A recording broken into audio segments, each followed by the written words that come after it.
Ben Uğur Kaymaz. 21 Kasım 2004'te evimin önünde polis tarafından açılan ateş sonucu 12 yaşımda 13 kurşun ile katledildim. Ölümüme çatışma süsü verildi. Bedenimdeki kurşun sayısı kadar bile yaşayamamıştım. Beni savaş öldürdü. Bugün yaşasaydım 30 yaşında olacaktım. Başta annem Makbule Kaymaz olmak üzere evlatları etnik kimliğinden kaynaklı katledilen bütün annelerin Anneler Günü'nü kutluyorum. Ben Cemile Çağırga. 2015 yılında Şırnak'ın Cizre ilçesinde sokağa çıkma yasaklarında evimin avlusunda katledildim. Katledildiğimde 10 yaşındaydım. Cenazem bozulmasın diye 3 gün boyunca buzdolabında tutuldu.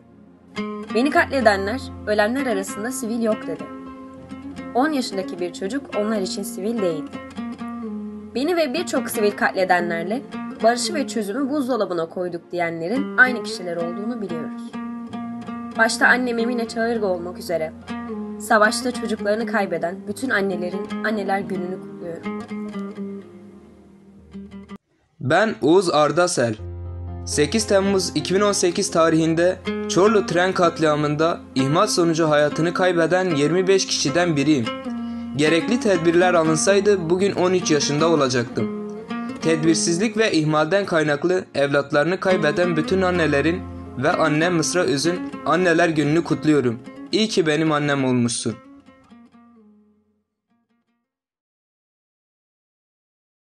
Ben Berkin Elvan. 16 Haziran 2013 tarihinde Taksim Gezi Parkı protestoları sırasında başıma isabet eden gaz kapsülü sonucunda hayatımı kaybettim. Bugün 23 yaşındayım. Faillerim belli. Gezi direnişinde meşru savunma gösterenler onlarca yıl ceza alırken benim katillerim hala dışarıda. Evet. Ben öldüm. Fakat direniş yaşatacak. Başta annem Gülsüm Elvan olmak üzere çocuk yaşta evladını kaybeden bütün annelerin Anneler Günü'nü kutluyorum.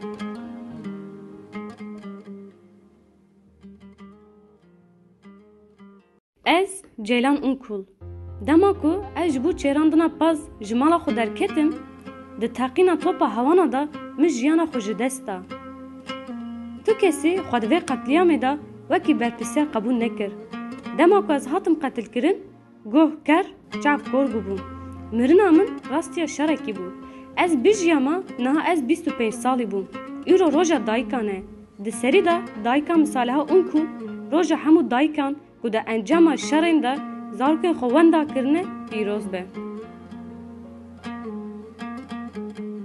Ben Gülistan Doku. 5 Ocak 2020'de Dersim'de kaybedildim. 855 gündür bulunamadım. Anneciğim, beni bul çığlığımı bir tek sen duyuyorsun, biliyorum. Bugün Anneler Günü. Ayrı geçirdiğimiz 3. Anneler Günü'nde kutlu olsun.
واي واي